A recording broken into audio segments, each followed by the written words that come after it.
au News Radio à site outremernews.fr. On radio avec Info Guadeloupe, Martinique, Guyane, Réunion, Mayotte et surtout, musique pour tout le monde. Déménagez en toute sérénité avec AGS, spécialiste du déménagement en Outre-mer. Numéro 1 dans les dom-toms, AGS offre des services de qualité. AGS expédie tous vos colis, conteneurs personnalisés ou partagés à des prix compétitifs et prend en charge le transport de votre véhicule depuis sa propre plateforme jusqu'à sa destination. AGS s'occupe de toute la documentation douanière. AGS, le meilleur conseil et le meilleur prix. Demandez votre devis gratuit sur notre site ags-déménagement.com. ags-déménagement.com. Mayotte, actualité. Pour l'édition du jour politique, Manuel Valls annonce un projet de loi contre la vie chère, Seyd Omar Ouali et Tani dans l'actualité politique, reconstruction de Mayotte, frais d'importation à Mayotte et nous finirons en transport interurbain. Mais tout d'abord, à l'aide de ce journal politique, le ministre des Outre-mer a annoncé un projet de loi pour lutter contre la vie chère. En visite officielle pour 48 heures en Martinique, Manuel Valls, ministre des Outre-mer, a annoncé un projet de loi destiné à lutter contre le coût élevé de la vie dans les territoires ultramarins. Mayotte, où l'on sait la vie coûte aussi très cher, sera donc concerné. Ce texte prévu avant l'été repose sur 5 axes clés. Parmi les mesures phares, stimuler la concurrence pour briser les monopoles, renforcer la transparence des entreprises via la publication de leurs comptes et mettre en place des exigences fiscales accrues. Autre point crucial, soutenir la production locale pour diminuer la dépendance aux importations, une problématique majeure à Mayotte notamment où le secteur agricole est à rebâtir après le passage dévastateur du cyclone Chido. Cependant, pour que ce projet aboutisse, la coopération entre l'État, les collectivités locales et les entreprises est capitale. Si ce texte représente un pas significatif pour les Outre-mer, il nécessitera du temps pour être adopté. Et comme on dit chez nous, Jishtema, nous restons toujours dans les plus hautes sphères de l'État, à commencer par le ministre d'État chargé de la francophonie et des partenariats internationaux, Thani Mohamed Soilihi, qui effectuera un déplacement stratégique dans l'océan Indien entre le 19 et le 23 mars, notamment à La Réunion, à Madagascar et à Mayotte. Au programme de son déplacement, la réunion ministérielle de la Commission de l'océan Indien consacrée à l'agriculture et à la souveraineté alimentaire. Selon une source proche du dossier, je cite, l'enjeu de ce sommet est de parler de sécurité et de souveraineté alimentaire, mais les questions diplomatiques et la place de Mayotte au sein de la COI sont des sujets majeurs. Fin de citation. C'est donc une préparation du voyage du président Emmanuel Macron pour la COI, alors que, comme vous le savez, les tensions entre les Comores et la France augmentent depuis l'annonce de la nouvelle base navale à Longoni, les Comores qui, pour rappel, mettent un veto à l'intégration de Mayotte à la COI. Et à ce sujet, il faut noter que le sénateur Seyd Omar Ouali intensifie ses démarches pour rencontrer le ministre des Armées pour discuter du projet de base navale à Longoni destiné à renforcer la sécurité et la lutte contre l'immigration clandestine. Il a réitéré sa demande encore mardi dernier. Reconstruction de Mayotte, les 100 millions d'euros prévus sont-ils déjà consommés? En tout état de cause, la question mérite d'être posée. Nous vous en parlions dans nos précédentes éditions, le préfet de Mayotte a annoncé le déblocage d'une première enveloppe de 100 millions d'euros pour la reconstruction de Mayotte. La question qui se murmurait dans les bureaux des directeurs des affaires financières des collectivités locales, les fameux DAF, c'était de savoir si les frais déjà engagés par les dites collectivités seraient éligibles en guise de remboursement pour les collectivités locales. Eh bien, la préfecture de Mayotte répond, je cite, cette enveloppe est destinée aux projets à venir, mais pourra également permettre de payer sur facture les travaux déjà accomplis. Fin de citation. On peut pratiquement entendre d'ici le soupir de soulagement dans les bureaux des DAF, des collectivités locales. Parmi les travaux concernés, la remise en état des écoles, les infrastructures vitales pour la commune, mais également les frais de déblayage des voiries et des ramassages de déchets qui pourront être intégrés dans le volet infrastructure réseau. Un véritable soulagement, mais cela signifierait donc que cette première enveloppe est déjà consommée puisque le conseil départemental a déjà dépensé 50 millions d'euros et la mairie de Mamoudzou 11 millions d'euros pour la remise en état des écoles. Faudra donc sans doute remettre la main à la poche. Les frais d'importation à Mayotte suscitent la controverse. Voyons le cas de Souleymane Moura. Il est le responsable de la société SB Logistics basée à Toulouse et il a voulu contribuer à l'élan de solidarité envers Mayotte après le passage du cyclone Chido en envoyant un conteneur de 20 pieds rempli de provisions et de bouteilles d'eau. Il explique que, je cite, « J'ai payé 4 000 € à la compagnie maritime pour le transport, ce qui est un tarif classique pour un conteneur de 20 pieds, Il n'y a aucune surprise, j'ai reçu la facture du transitaire à Mayotte et je dois payer presque 1700 € supplémentaires, dont 388 € de frais de douane. J'ai déclaré la marchandise comme un don pour une structure officielle dans le cadre du cyclone Chido. Je ne comprends pas pourquoi il y a des frais de douane sur de l'aide humanitaire. Fin de citation. A noter que Souleymane Boura n'est pas le seul dans ce cas. Il a expliqué que, je cite, plusieurs conteneurs de dons humanitaires sont bloqués au port de Longoni car les associations n'ont pas les moyens de s'acquitter de ces factures. Fin de citation. Souleymane Boura souhaite sensibiliser la population et les autorités en partageant sa facture pour montrer qui prélève quoi sur les importations de marchandises. Je vous propose de clôturer cette édition sur les transports en commun. Une annonce majeure pour les Mahorais. Dès la rentrée prochaine, des lignes de bus interurbains relieront Mamoudzou au nord, au sud et à Petite-Terre. Ali Omar, vice-président du conseil départemental, a expliqué dans la matinale de Poésie hier que cette initiative vise à fluidifier les déplacements. Avec ces 3 nouvelles lignes, les trajets seront plus courts, réduisant la fatigue des usagers. Par exemple, un trajet Chirondi-Mamoudzou pourrait passer à 45 minutes seulement si les usagers acceptent évidemment de laisser leur véhicule personnel à la maison. En parallèle, des tarifs adaptés pour les jeunes et les salariés sont prévus pour encourager l'usage des transports collectifs. Les dessertes maritimes bénéficieront aussi d'améliorations avec la montée en puissance du service des barges bientôt, ainsi que de nouvelles navettes entre Mamoudzou et Longoni d'ici 2027.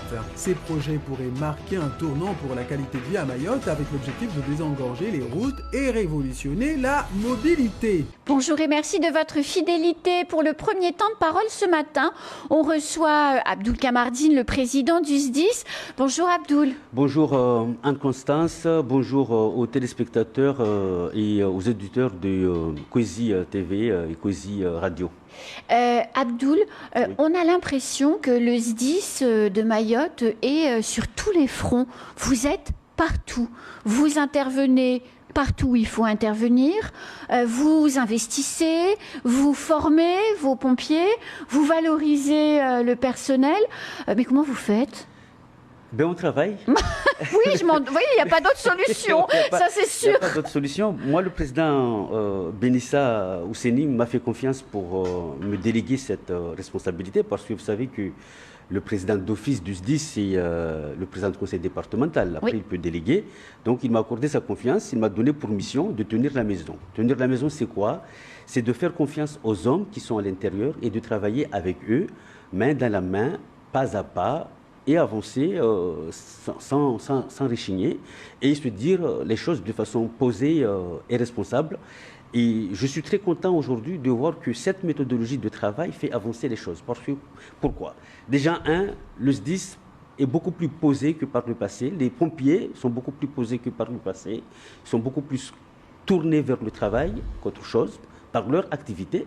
C'est une activité très passionnante. Et très difficile aussi. Très difficile, d'accord ? Et c'est tellement difficile que quand on y rentre, c'est par passion. On n'y vient pas pour autre chose. On vient, on est pompier parce qu'on aime l'être. On aime servir, on aime secourir.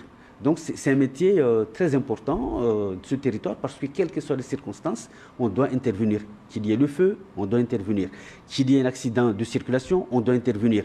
Qu'il y ait un maman qui est en face d'accoucher, on doit intervenir. Je rappelle que par exemple, les pompiers de Mayotte, ce sont les seuls pompiers de France et de Navarre qui font des naissances, qui accouchent des mamans. 1000 naissances par an. Votre médecin-chef dit que vous faites plus d'accouchements chez les pompiers de Mayotte que dans une petite maternité de province, oui, de métropole. Mais c'est ça, moi j'ai dit que ce que nous faisons, ce que font les pompiers de Mayotte ici, c'est vraiment extraordinaire. Alors après... je disais tout à l'heure qu'il faut avancer avec confiance. Avancer avec confiance, c'est quoi ? C'est aussi donner les conditions de travail adéquates aux sapeurs-pompiers. Vous savez, aujourd'hui, nous avons des casernes qui sont pratiquement assez dépassées, anciennes, notamment la caserne de Kaweni. On ne peut plus tenir dans ces casernes, donc on va moderniser, on va construire une nouvelle caserne. Nous avons construit une nouvelle caserne en Petite-Terre. Qui est très belle. Qui est très belle. Et qui a bien résisté visiblement au cyclone. Oui. Donc nous construisons l'école régionale de la sécurité civile à Kahani, en même temps que la caserne, que nous allons bientôt, s'il n'y avait pas Chilo, on aurait pu déjà réceptionner le 16 décembre. Bien sûr. Hein, mais bon, Chilo est passé par là. Il y a quelques adaptations à apporter, notamment pour l'école régionale, parce qu'il a été complètement, il a été très atteint. Donc, il faudrait quelques travaux de réparation pour qu'on puisse réceptionner tout ça. Mais d'ores et déjà, j'ai déjà installé les pompiers dans leur caserne à Kahani, parce qu'ils étaient dans des algécos très vétustes. dans des algécos en plus qui n'étaient pas durs en fait, dans des algécos à Coconi. Donc ces algécos étaient emportés par Chilo, donc ils étaient temporairement accueillis au lycée de Tsararano, donc ça ne pouvait pas durer. Donc moi je suis parti, je crois, les installer là-bas fin décembre si je ne me trompe. Donc là aujourd'hui ils sont dans leur caserne avec la modernité, avec des moyens appropriés. Puis des installations aux normes. Oui, des installations aux normes, avec, comment on appelle ça là, des chambres. Ah oui, des espaces de repos, des espaces qui avaient posé d'ailleurs beaucoup de problèmes à Kahani. Hein. Mais oui. Donc du coup, tout ce travail-là, je le fais en concertation avec les sapeurs-pompiers. Donc là, aujourd'hui, je crois que la confiance entre le président du SDIS et les pompiers est là. Donc moi, je souhaiterais que ça se poursuive. Et je tiens tellement à ce que cette maison fonctionne que j'ai organisé hier le premier séminaire pour qu'on puisse sensibiliser nos partenaires sur nos activités, sur nos missions. Parce que, vous savez, derrière tout ça, il y a les financements, il y a les moyens financiers que nous devons mobiliser. Les moyens financiers du SDIS viennent d'où? Ils viennent du conseil départemental, ils viennent des communes. Le département finance à hauteur de 56% le budget du SDIS. Il assure pratiquement seul les programmes d'investissement du SDIS, d'accord? Et le bloc communal participe à hauteur de 44% pour le budget du fonctionnement du SDIS. Alors, donc aujourd'hui, le SDIS veut aller de l'avant, mais nos moyens sont limités. Moi, je ne peux plus fonctionner à 28 millions. Moi, j'ai besoin de 50 millions. Alors, je sais que d'entrée de jeu, je ne peux pas avoir 50 millions. Là où je suis assis, là, je sais où je vais y aller. Donc, je veux mettre en place avec les partenaires un plan de financement, un plan de montée en charge des financements pour nous permettre de bien fonctionner, permettre aux sapeurs-pompiers de secourir la population avec des moyens appropriés, avec des équipements modernisés. Alors, justement, dans la série des investissements à venir, puisque là, vous aviez lancé un vaste programme de rénovation des casernes, et on sait que, le programme de construction et rénovation des casernes, donc là, c'est en cours, en quelque sorte. Mais c'est quoi vos prochains projets? Alors, on s'en tient à ces programmes d'investissement concernant l'immobilier. L'objectif, c'est quoi? On ne construit pas pour construire. On construit pour atteindre des objectifs. Aujourd'hui, le temps moyen qu'on met pour arriver sur un lieu d'accident ou n'importe quel autre événement, on met 45 minutes. Ah oui, c'est beaucoup. C'est beaucoup. En France métropolitaine, on met 15 minutes. Et nous travaillons pour tendre vers cet objectif. Donc comment on fait? On change le matériel ou on démultiplie les casernes? On assure déjà un maillage territorial. Ouais. Donc nous avons aujourd'hui 7 centres qui sont opérationnels. Donc, nous voulons rajouter 4 autres centres supplémentaires. D'accord? Un au nord, un au sud, à Dembéni, et un autre sur Mamoudzou Sud, parce que vous voyez comment la circulation est sur Kawini. Mais aussi et surtout, de sortir, enfin la quatrième qui n'est pas, c'est une nouvelle construction, mais le centre existe déjà, c'est le centre de secours de Chirongi qui sont vraiment mais dans des conditions de travail difficiles. Même moi j'en ai honte quand je vais là-bas pour les rendre visite.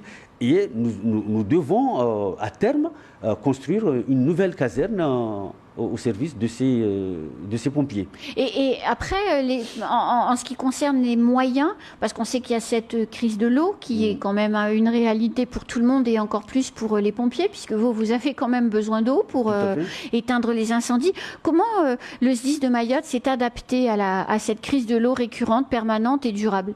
Alors là, c'est une question opérationnelle. Et donc, partout en Mayotte, nous avons ce qu'on appelle des bornes incendie.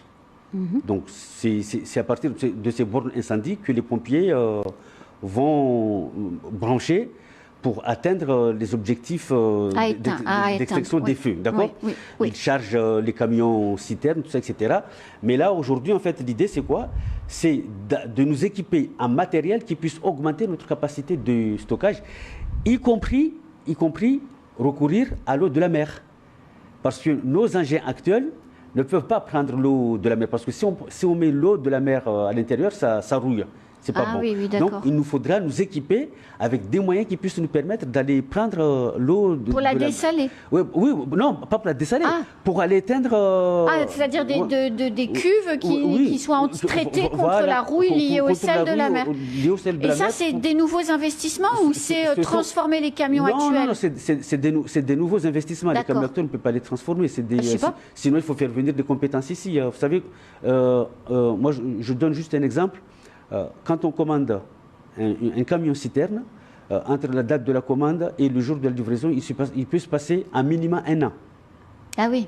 Un minimum 1 an. À compter la fabrication, le temps de transport, le temps qu'il arrive à Mayotte, que ce soit des douaniers, tout ça, etc. Donc ce sont des engins qui coûtent et qui prennent du temps pour être opérationnels. Donc, on a dit, on continue les casernes. On investit dans du matériel. Oui.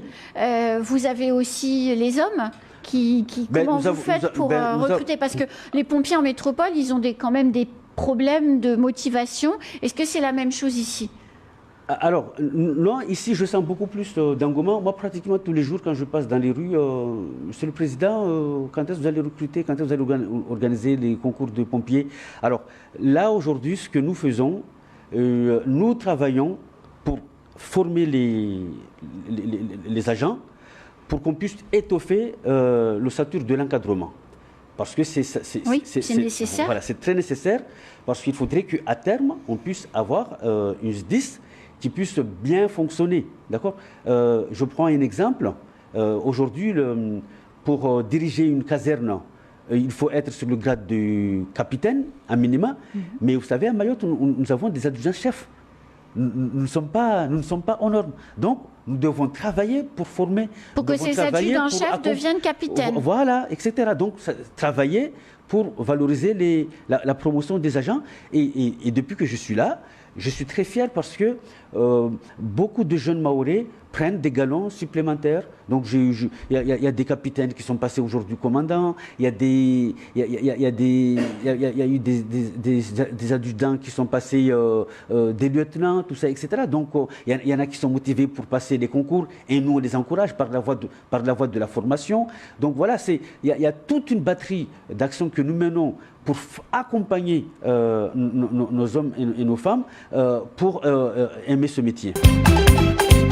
Au News Radio, assis outremernews.fr, on radio avec Info Guadeloupe, Martinique, Guyane, Réunion, Mayotte et surtout, musique pour tout le monde. Attention!